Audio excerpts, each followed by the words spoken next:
ছাত্ৰ-ছাত্ৰীসকল পোনপ্ৰথমে মোৰ ইউটিউব চেনেলটোলৈ তোমালোক সকলোকে স্বাগতম জনাইছোঁ। আজি মই তোমালোকলৈ লৈ আহিছোঁ সপ্তম শ্ৰেণীৰ বিজ্ঞানৰ ছেকেণ্ড খণ্ডৰ ৩ number chapter transportation in animals and plants অৰ্থাৎ প্ৰাণী আৰু উদ্ভিদৰ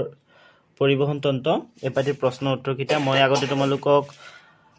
ইংৰাজীত কুৱেশ্যন আনচাৰকেইটা দেখাই দিম আৰু বুজাই দিম। তাৰপিছত মই তোমালোকক অসমীয়াত কুৱেশ্যন আনচাৰকেইটা দেখাই দিম আৰু বুজাই দিম। তোমালোকৰ কাৰণে কুৱেশ্যন আনচাৰকেইটা মই একেবাৰে চমুকৈ লিখি আনিছোঁ, ঠিক আছে। ইয়াৰ পৰা তোমালোকৰ এক্সাৰচাইজ আৰম্ভ হৈছে, অৰ্থাৎ অনুশীলনী আৰম্ভ হৈছে। প্ৰথমে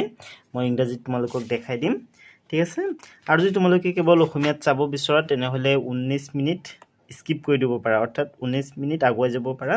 19 মিনিট কাটি দিলে তোমালোকে কুৱেশ্যন আনচাৰকেইটা অসমীয়াত পাই যাবা। তো ব'লা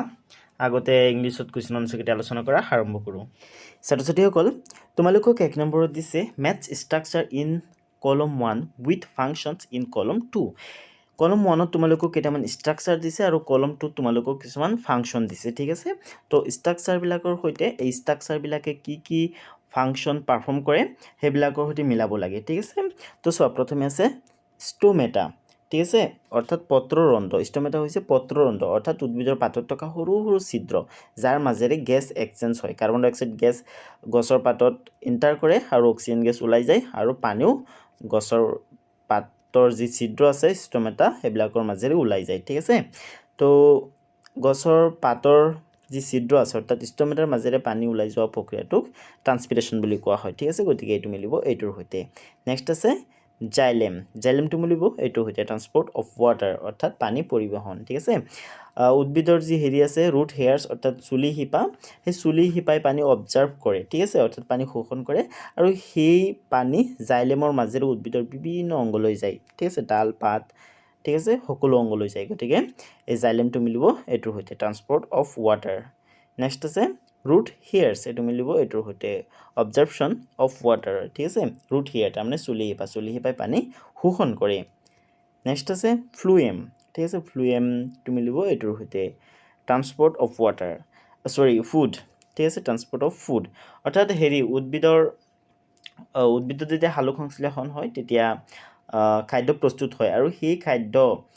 উদ্ভিদৰ বিভিন্ন অংগলৈ এই ফ্লুৱেমৰ মাজেৰে যায়, ঠিক আছে। চ' তোমালোকে এইদৰে মিলাবা, ষ্টমেটা মিলিব এইটোৰ সৈতে, বিটোৰ সৈতে ট্ৰান্সপিৰেশ্যন। নেক্সট আছে ফ্লুৱেম, এইটোৰ সৈতে ট্ৰান্সপৰ্ট অফ ৱাটাৰ। নেক্সট আছে ৰুট হেয়াৰ্ছ, এইটো মিলিব এইটোৰ সৈতে, অবজাৰ্পশ্যন অফ ৱাটাৰ। নেক্সট আছে ফ্লুৱেম, এইটো মিলিব এইটোৰ সৈতে, ট্ৰান্সপৰ্ট অফ ফুড, ঠিক আছে। তো যদি তোমালোকে ধুনীয়াকৈ সেইখিনি মিলাই ল'বা।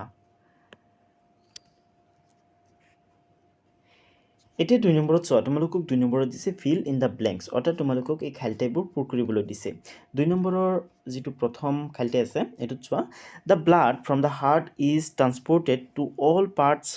Of the body by the dash. ইয়াত ডিছত বহিব আৰ্টিছ, ঠিক আছে। তাৰমানে আৰ্টিছৰ দ্বাৰা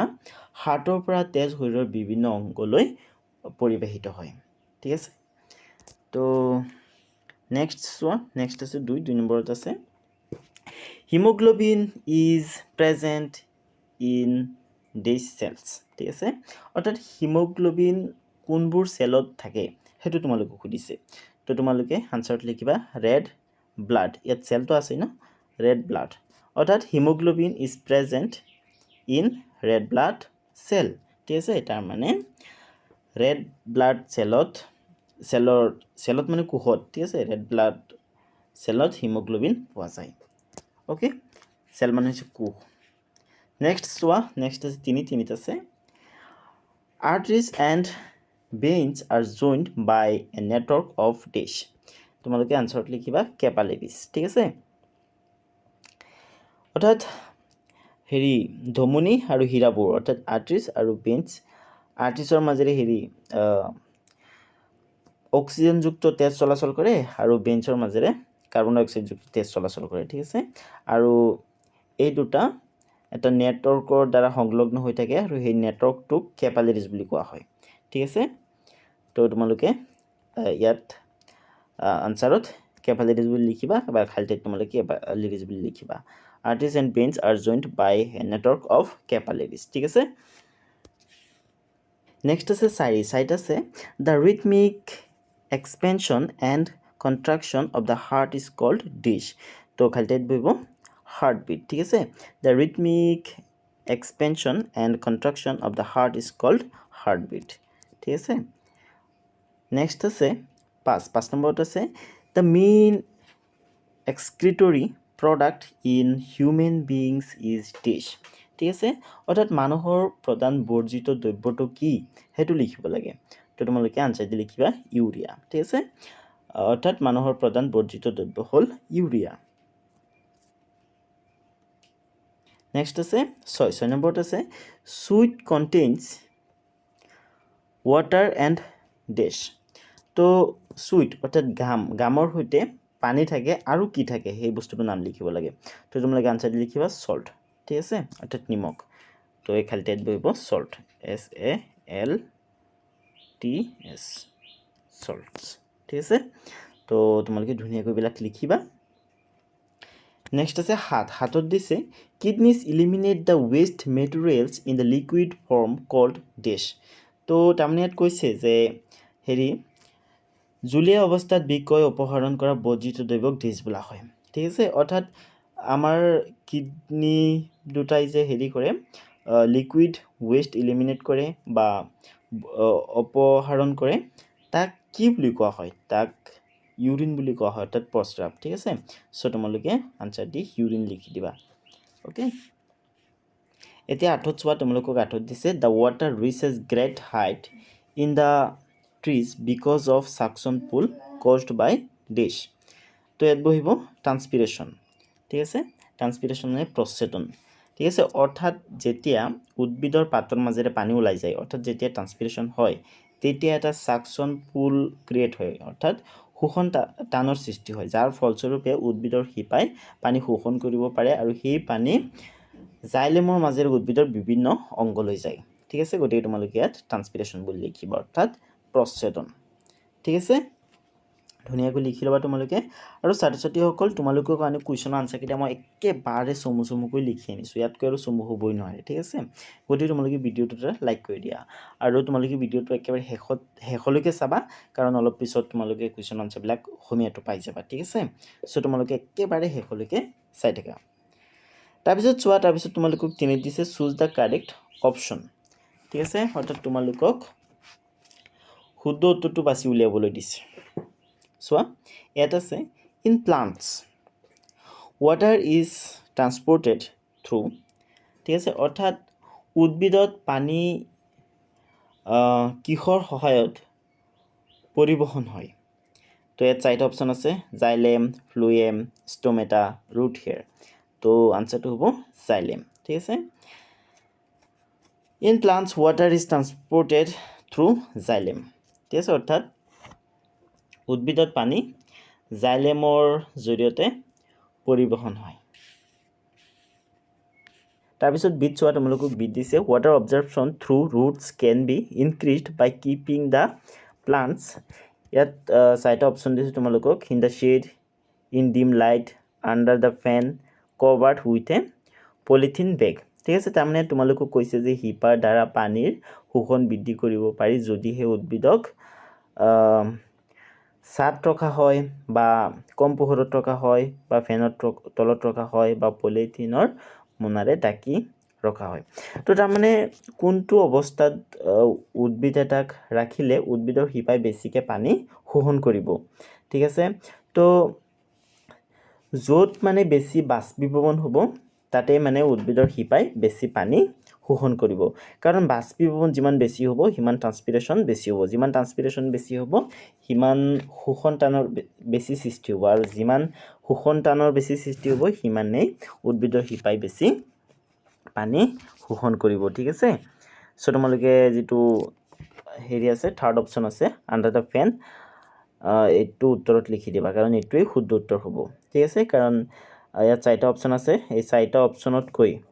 এই যেটো থাৰ্ড অপশ্যন আছে এই অপশ্যনটোত বাষ্পীভৱন বেছি হ'ব আণ্ডাৰ দ্য ফেন ঠিক আছে কাৰণ বতাহত বাষ্পীভৱন বেছি হয় ঠিক আছে তো গতিকে তোমালোকে লিখিবা আণ্ডাৰ দ্য ফেন এতিয়া 4 নম্বৰত চোৱা তোমালোকক 4 নম্বৰত দিছে why is the transport of materials necessary in a plant or in an animal explain ঠিক আছে ইয়াত তোমালোকক মানে কৈছে যে উদ্ভিদ বা প্ৰাণীৰ উপাদানসমূহৰ পৰিৱেশন কিয় প্ৰয়োজন সো তোমালোকে ইয়াৰ আনসাৰটো হেতুৱে লিখিবা All organisms need to transport food, water, and oxygen to various parts of their body. Further, animals need to transport waste to parts from where they can be removed. That is why transport of materials is necessary in a plant or in an animal. ঠিক আছে তো এদিকে লিখিবা একেবাৰে চমুকৈ লিখিছোঁ তোমালোকৰ কাৰণে ওকে নেক্সট আছে 5 নম্বৰ তোমালোকক সুধিছে What will happen if there are no platelets in the blood? Okay, তাৰমানে তোমালোকক সুধিছে যে যদি তেজত প্লেটলেট নাথাকে তেতিয়া কি হ'ব সো তোমালোকে ইয়াৰ আনসাৰটো এদিকে লিখিবা platelets help in clotting of blood in case of injury ঠিক আছে যদি হিউম্যান বডিত বা যিকোনো এনিমেলৰ বডিত যদি কোনো ইনজুৰি আহি যায় বা কাটি যায় তেনেহ'লে প্লেটলেটছ বিলাকে হেৰি কৰে ক্লট বান্দাত সহায় কৰে ঠিক আছে যাৰ ফলস্বৰূপে তেজ ওলাই যাব নোৱাৰে if there are no platelets in the blood the clot will not be formed তেতিয়া কোনো ধৰণৰ ক্লট গঠন নহব ঠিক আছে যদি তেজত প্লেটলেটছ নাথাকে this will lead to excessive bleeding which can cause death ঠিক আছে আৰু যদি তেনেকুৱা হয় তেনেহ'লে বহুত তেজ শৰীৰৰ পৰা ওলাই যাব যাৰ ফলস্বৰূপে মৃত্যু হ'ব পাৰে নেক্সট আছে 6 তোমালোকক সুধিছে যে what are stomata অৰ্থাৎ stomata কি অৰ্থাৎ অসমীয়াত ক'বলৈ গ'লে পত্ৰৰন্ধ্ৰ কি নেক্সট দিছে give two functions of stomata ঠিক আছে অৰ্থাৎ stomata দুটা কাম উল্লেখ কৰিবলৈ দিছে তোমালোকক ঠিক আছে তো তোমালোকে আনসাৰটো এদিকে লিখিবা তিনি pores on the surface of a leaf are called stomata ঠিক আছে তো উদ্ভিদৰ পাতত থকা সৰু সৰু ছিদ্ৰ বা ৰন্ধ্ৰক স্টোমেটা বুলি কোৱা হয় ওকে নেক্সট তোমালোকে ফাংচন দুটা লিখিবা অৰ্থাৎ স্টোমেটা কি কি কাম কৰে হে তেনেকুৱা দুটা কাম লিখিবা ঠিক আছে ফাংচনস অফ স্টোমেটা কৰা কাম এক্সচেঞ্জ অফ গেছেছ স্টোমেটাৰ মাজেৰে অৰ্থাৎ গছৰ পাতত থকা সৰু সৰু ছিদ্ৰৰ মাজেৰে গেছ এক্সচেঞ্জ হয় ঠিক আছে কাৰ্বন ডাই অক্সাইড গেছ উদ্ভিদৰ পাতত ইন্টাৰ কৰে আৰু অক্সিজেন গেছ উদ্ভিদৰ পাতৰ পৰা ওলাই যায় ঠিক আছে অৰ্থাৎ স্টোমেটাৰ জৰিয়তে গেছ এক্সচেঞ্জ কৰে নেক্সট আছে ট্ৰান্সপিৰেশ্যন অফ ৱাটাৰ ঠিক আছে অৰ্থাৎ পানীৰ প্ৰস্বেদন ঠিক আছে উদ্ভিদৰ পাতত থকা সৰু সৰু ছিদ্ৰৰ মাজেৰে উদ্ভিদৰ পৰা পানী ওলাই যায় যাক ট্ৰান্সপিৰেশ্যন বুলি কোৱা হয় ঠিক আছে তোমালোকে এদিকে লিখিবা একেবাৰে চমুকৈ লিখিছোঁ যাতে তোমালোকৰ কোনো ধৰণৰ প্ৰবলেম নহয় নেক্সট আছে 7ত আছে does transpiration serve any useful function in plants explain তো এইটো বহুত ইম্পৰ্টেণ্ট কুৱেশ্যন হয় ইয়াত তোমালোকক কৈছে যে প্ৰস্বেদনে উদ্ভিদৰ প্ৰয়োজনীয় কাম কৰেনে ব্যাখ্যা কৰা ইয়েছ প্ৰস্বেদনে উদ্ভিদৰ বহুত প্ৰয়োজনীয় কাম কৰে প্ৰস্বেদনৰ ফলত বা ট্ৰান্সপিৰেশ্যনৰ ফলত উদ্ভিদবিলাক ঠাণ্ডা হৈ থাকে ঠিক আছে আৰু এটা সাকশন পুল ক্ৰিয়েট কৰে যাৰ ফলস্বৰূপে উদ্ভিদে পানী পায় আৰু সেই পানী ব্যৱহাৰ কৰি ফুড জেনেৰেট কৰিব পাৰে হালুক সংশ্লেষণৰ জৰিয়তে ঠিক আছে সেইকাৰণে ট্ৰান্সপিৰেশ্যন বহুত ইম্পৰ্টেণ্ট হয় সো তোমালোকে আনসাৰটো এদিকে লিখিবা transpiration generates a suction pull which can pull water to great heights in the tall trees transpiration also cools the plant ঠিক আছে ট্ৰান্সপিৰেশ্যনৰ সহায়ত যেতিয়া হেৰি হয় উদ্ভিদৰ পাতৰ পৰা পানী ওলাই তেতিয়া সেই পানী উদ্ভিদৰ পাতৰ পৰা তাপ লৈ বাষ্পীভূত হয় যাৰ ফলস্বৰূপে হেৰি উদ্ভিদ ঠাণ্ডা হৈ থাকে ঠিক আছে সো এদিকে তোমালোকে ধুনীয়াকৈ লিখিবা একেবাৰে সহজ হয় আৰু একেবাৰে চমুকৈ লিখি আনিছোঁ তোমালোকৰ কাৰণে নেক্সট আছে what are the components of blood ঠিক আছে অৰ্থাৎ তেজৰ উপাদানসমূহ কি কি অৰ্থাৎ তেজত কি কি উপাদান থাকে তো তোমালোকে আনসাৰটো এদিকে লিখিবা কম্পোনেন্টস অফ ব্লাড ঠিক আছে অৰ্থাৎ তেজৰ উপাদানসমূহ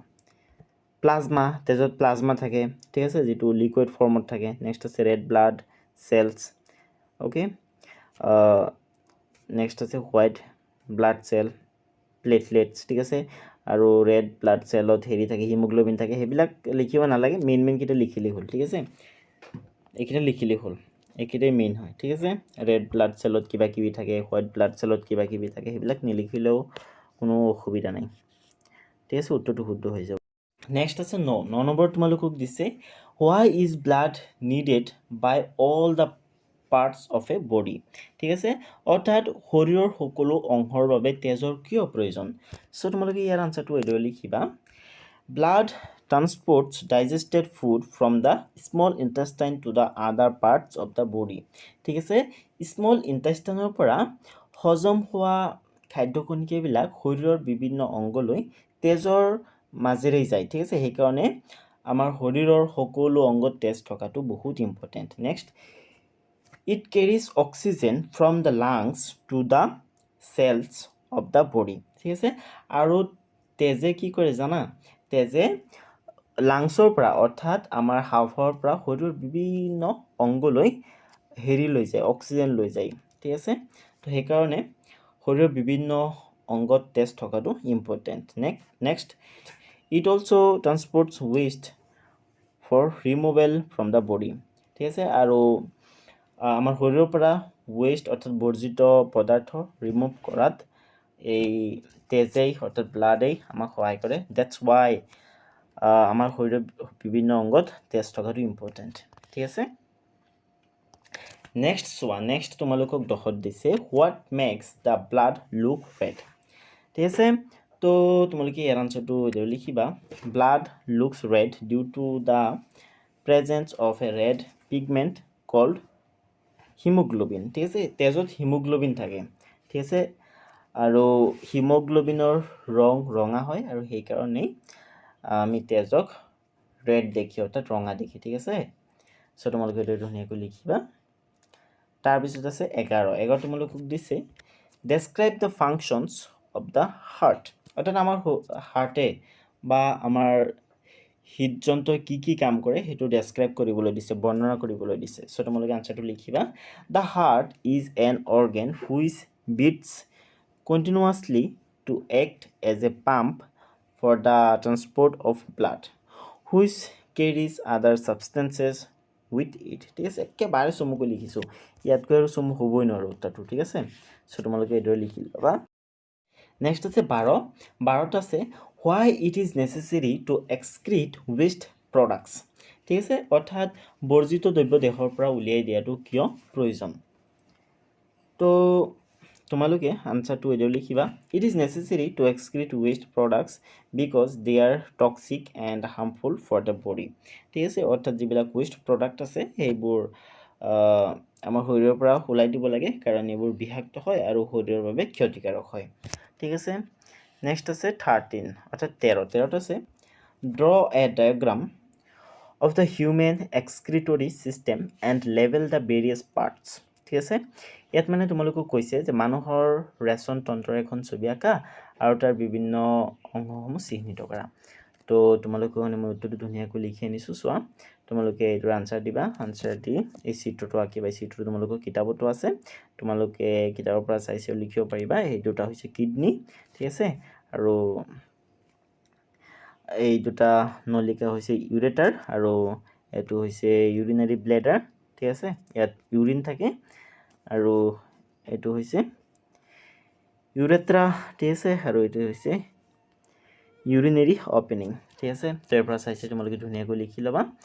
তো মৰমৰ ছাত্ৰ-ছাত্ৰীসকল বলা এতিয়া আমি কোৱেশ্চন আনসাৰ কিটা অসমীয়াত আলোচনা কৰো তোমালোকে একেবাৰে শেষলৈকে চাই থাকিবা ছাত্ৰ-ছাত্ৰীসকল তোমালোকক 1 নম্বৰত দিছে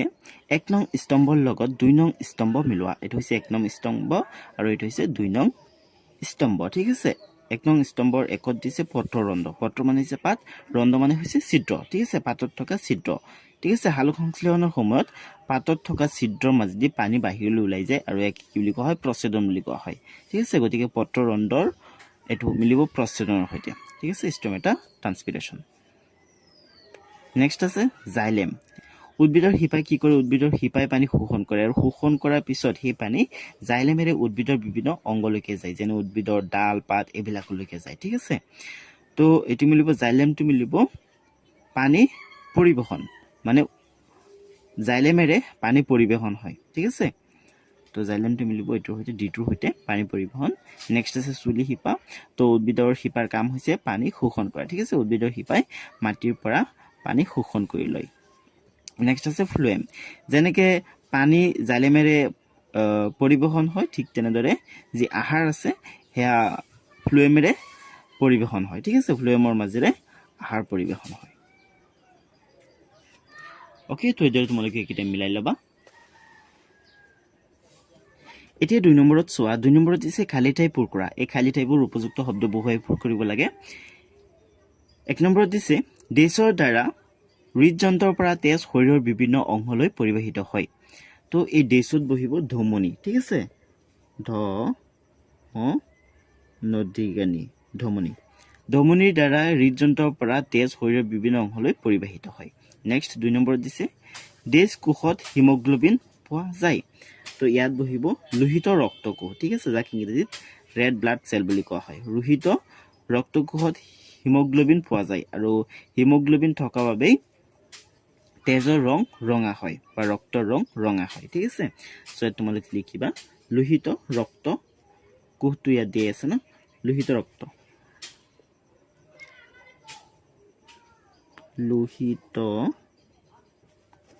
মই ৰক্তটো ইয়াত লিখি আছো তোমালোকে ইয়াত লিখিবা তোমালোকে কিটা বহিত লিখিবলৈ চেষ্টা কৰিবা যেহেতু কিতাপত জেগা বহুত কম ঠিক আছে লোহিত ৰক্ত কোষত হিমোগ্লোবিন পোৱা যায় ওকে নেক্সট 3 নম্বৰত দিছে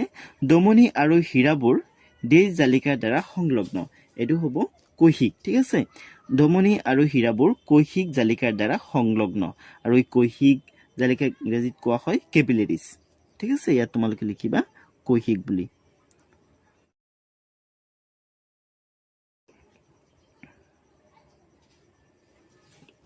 ধমনী আৰু হীৰাবোৰ কৈশিক জালিকাৰ দ্বাৰা সংলগ্ন 4 হৃদযন্ত্ৰৰ সুসংহত প্ৰসাৰণ আৰু সংকোচনক দেশ বোলা হয় ইয়াত বহিব হৃদয় স্পন্দন ঠিক আছে বা হাৰ্টবিট হৃদয় স্পন্দন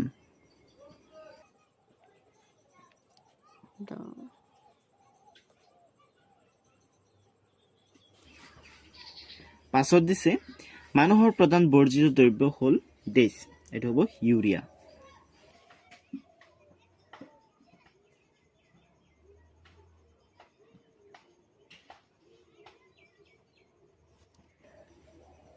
ছয় গামত পানী আৰু দেশ থাকে গামত পানী আৰু নিমখ থাকে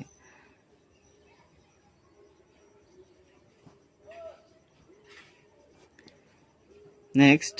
জুলীয়া অৱস্থাত বিক্ষয় অপসাৰণ কৰা বৰ্জিত দ্ৰব্যক দেশ বোলে এটো হ'ব মূত্ৰ আৰু বিক্ষ মানে হৈছে কিডনি 8 শোষণ টানৰ জৰিয়তে পানী গছৰ উচ্চতালৈ পৰিবহন হোৱাৰ কাৰণ হ'ল দেশ এটো হ'ব প্ৰস্বেদন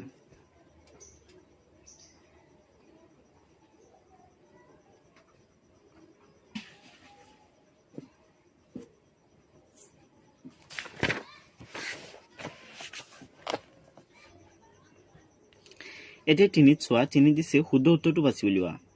এ উদ্ভিদৰ পানী পৰিবেশন হয় জাইলেম ফ্লোয়েম পত্ৰঅণ্ড চুলি শিপাৰ দ্বাৰা চুলি শিপাই কি কৰে পানী শোষণহে কৰে ঠিক আছে পত্ৰঅণ্ডৰ মাজেদি পানী ওলাই যায় ফ্লোয়েমে খাদ্য বা আহাৰ পৰিবহন কৰে আৰু জাইলেমে কৰে পানী পৰিবহন ঠিক আছে নেক্সট 2 নম্বৰত দিছে মানে উত্তৰটো এটো হ'ব ঠিক আছে প্ৰথমটো 2 নম্বৰত দিছে বিট দিছে শিপাৰ দ্বাৰা পানীৰ শোষণ বৃদ্ধি কৰিব পাৰি যদিহে উদ্ভিদক ৰখা হয় সাত কম পোহৰত ফেনৰ তলত পলিথিন মোনাৰে ঢাকি থলে তো শুদ্ধটো হৈ যাব ফেনৰ তলত এতিয়া 4 চোৱা 4 দিছে উদ্ভিদ বা প্ৰাণীৰ উপাদানসমূহৰ পৰিবহনৰ কিয় প্ৰয়োজন ব্যাখ্যা কৰা উত্তৰত লিখিবা উদ্ভিদ বা প্ৰাণীৰ উপাদানসমূহৰ পৰিবহনৰ প্ৰয়োজন কাৰণ জীৱৰ প্ৰয়োজনীয় পানী আৰু খাদ্যসমূহ শৰীৰৰ বিভিন্ন অংশলৈ পৰিবহন কৰিব লগা হয় 2 শৰীৰত সৃষ্টি হোৱা অপ্ৰয়োজনীয় দ্ৰব্যসমূহ বৰ্জনৰ বাবে নিৰ্দিষ্ট অংগলৈ পৰিবহন কৰিব লগা হয় ঠিক আছে আমি খোৱা পানী আৰু খাদ্য এইবোৰ কি হয় এইবোৰত বিভিন্ন ধৰণৰ পৰিপোষক মিহলি হৈ থাকে এই পৰিপোষকবিলাক যদি আমাৰ শৰীৰৰ বিভিন্ন অংগলৈকে নাযায় তেতিয়াহ'লে আমাৰ শৰীৰে কেনেকৈ কাম কৰিব হয়নে সেই কাৰণে আমি খোৱা খাদ্য আৰু পানী আমাৰ শৰীৰৰ বিভিন্ন অংগলৈ যাব লাগে নেক্সট হৈছে শৰীৰত সৃষ্টি হোৱা অপ্ৰয়োজনীয় দ্ৰব্যসমূহ বৰ্জনৰ বাবে নিৰ্দিষ্ট অংগলৈ পৰিবহণ কৰিব লগা হয় আমাৰ শৰীৰত যিবিলাক অপ্ৰয়োজনীয় দ্ৰব্য হয় সৃষ্টি হয় সেইবিলাক কি হয় সেইবিলাক আমাৰ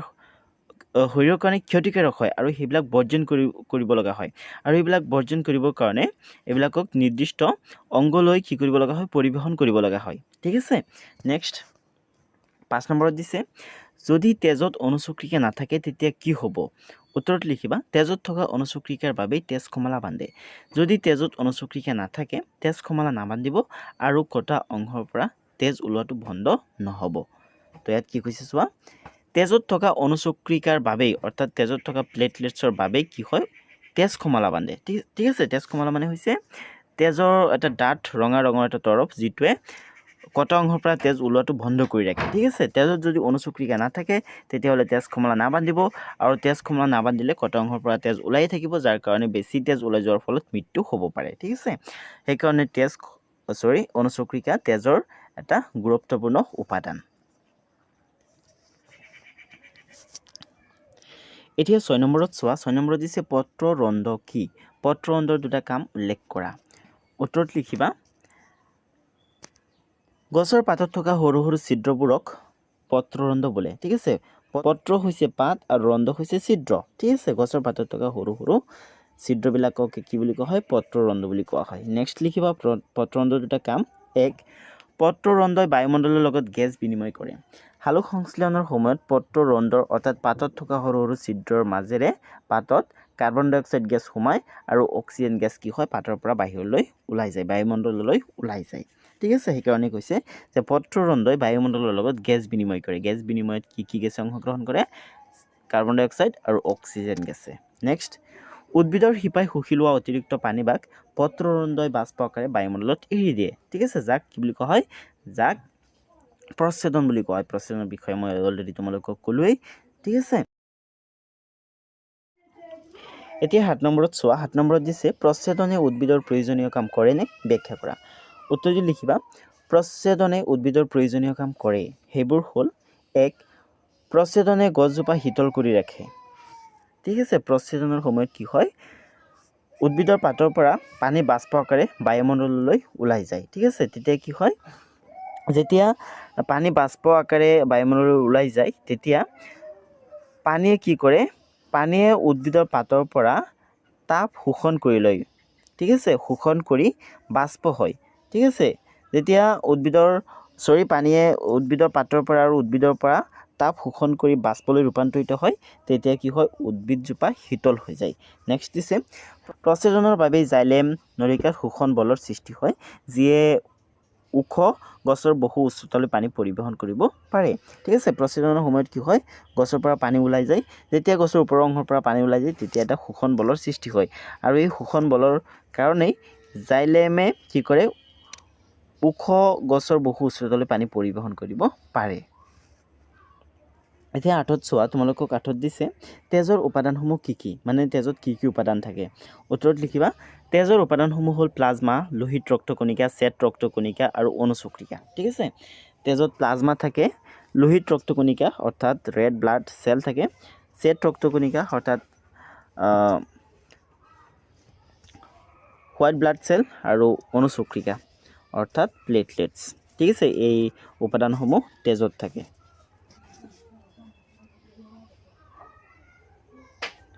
এতিয়া 9ত চোৱা 9ত দিছে শৰীৰৰ সকলো অংশৰ বাবে তেজৰ কিয় প্ৰয়োজন উত্তৰ দি লিখিবা শৰীৰৰ সকলো অংশৰ বাবে তেজৰ প্ৰয়োজন কাৰণ তেজে হজম হোৱা খাদ্য কণাসমূহ ক্ষুদ্ৰান্তৰ পৰা শৰীৰৰ বিভিন্ন অংশলৈ কঢ়িয়ায় 2 তেজে হাঁওফাঁওৰ পৰা অক্সিজেন শৰীৰৰ কোষবোৰলৈ কঢ়িয়ায় আৰু খাদ্য কণিকাৰ জাৰণ গতি শক্তি উৎপন্ন হয় 3 তেজে শৰীৰত উৎপন্ন হোৱা অপ্ৰয়োজনীয় দ্ৰব্য যেনে কাৰ্বন ডাই অক্সাইড ইউৰিয়া আদিবোৰ দেহৰ পৰা বৰ্জন কৰায় 10ত দিছে কিহে তেজৰ ৰঙা ৰং প্ৰদান কৰে উত্তৰ হিমোগ্লোবিনে তেজৰ ৰঙা ৰং প্ৰদান কৰে আৰু এই হিমোগ্লোবিন লোহিত ৰক্তকণিকাত থাকে অৰ্থাৎ ৰেড ব্লাড চেলত থাকে ঠিক আছে নেক্সট আছে হৃদযন্ত্ৰৰ কাৰ্য বৰ্ণনা কৰা উত্তৰ হৃদযন্ত্ৰৰ কোঠাত বিশুদ্ধ আৰু অশুদ্ধ তেজ জমা হৈ থাকে বিশুদ্ধ তেজ মানে হৈছে অক্সিজেনযুক্ত তেজ আৰু অশুদ্ধ তেজ মানে হৈছে কাৰ্বন ডাই অক্সাইডযুক্ত তেজ কাৰণ কাৰ্বন ডাই অক্সাইড আমাৰ শৰীৰৰ কাৰণে উপকাৰী নহয় অপকাৰীহে হয় ঠিক আছে আৰু অক্সিজেন আমাৰ শৰীৰৰ কাৰণে বহুত ইম্পৰ্টেণ্ট হয় কাৰণ অক্সিজেনৰ উপস্থিতিৰ বাবেহে খাদ্যৰ কণিকাবিলাকৰ জাৰণ ঘটে যাৰ ফলস্বৰূপে শক্তি উৎপন্ন হয় নেক্সট আছে হৃদযন্ত্ৰৰ স্বয়ংক্ৰিয় প্ৰসাৰণ আৰু সংকোচনৰ বাবে তাৰ পৰা বিশুদ্ধ তেজ ধমনীৰে শৰীৰৰ বিভিন্ন অংশলৈ ওলাই যায় সেইদৰে বিশুদ্ধ তেজবোৰে কাৰ্য কৰাৰ পাছত অশুদ্ধ হৈ পৰে এই তেজ শিৰাৰে আহি হৃদযন্ত্ৰৰ অন্য কোঠালিত জমা হয় তাৰ পৰা এই তেজ হাঁওফাঁওলৈ যায় আৰু তাত অক্সিজেনযুক্ত হৈ বিশুদ্ধ হয় পুনৰ এই তেজ হৃদযন্ত্ৰৰ কোঠালিলৈ ঘূৰি আহে ঠিক আছে এইদৰে তোমালোকে লিখিবা এতিয়া 12ত চোৱা তোমালোকক 12ত দিছে বৰ্জিত দ্ৰব্য দেহৰ পৰা উলিয়াই দিয়াটো কিয় প্ৰয়োজন উত্তৰত লিখিবা বৰ্জিত দ্ৰব্যবোৰ বিষাক্ত আৰু সেয়ে এইবোৰক শৰীৰৰ পৰা উলিয়াই দিয়াটো প্ৰয়োজন নেক্সট 13ত দিছে মানুহৰ ৰেচন তন্ত্ৰৰ এখন ছবি আঁকা আৰু তাৰ বিভিন্ন অংশসমূহ চিনাক্ত কৰা তো উত্তৰ দি ছবিটো এইদৰে লিখিবা মই অলপ সৰু কৰি আছোঁ যাতে স্ক্ৰীনত ধুনীয়াকৈ ভিজিবল হয় চোৱা উত্তৰ দি এইদৰে লিখিবা এইটো তোমালোকৰ কিতাপতো দিয়া আছে এইটো চিত্ৰ এই দুটা হৈছে বৃক্ক অৰ্থাৎ কিডনী আৰু এই নলিকা দুটা হৈছে মূত্ৰনলী ঠিক আছে নেক্সট এইটো হৈছে কি মূত্ৰাশয় আৰু এইটো হৈছে মূত্ৰপথ আৰু এই শেষৰ যিটো অংগ এইখিনি হৈছে প্ৰস্ৰাৱদ্বাৰ ঠিক আছে এইদৰে তোমালোকে লিখিবা তো মৰমৰ ছাত্ৰ ছাত্ৰীসকল আজিৰ ভিডিঅ'টো ইমানেই আছিলে ভিডিঅ'টো কেনে লাগিছে তোমালোকে মোক কমেণ্ট কৰি জনাবা আৰু ভিডিঅ'টো ভাল লাগিলে ভিডিঅ'টো এটা লাইক কৰিবা আৰু মোৰ চেনেলটো যদি এতিয়ালৈকে ছাবস্ক্ৰাইব কৰা নাই তেতিয়াহ'লে মোৰ চেনেলটো ছাবস্ক্ৰাইব কৰিবা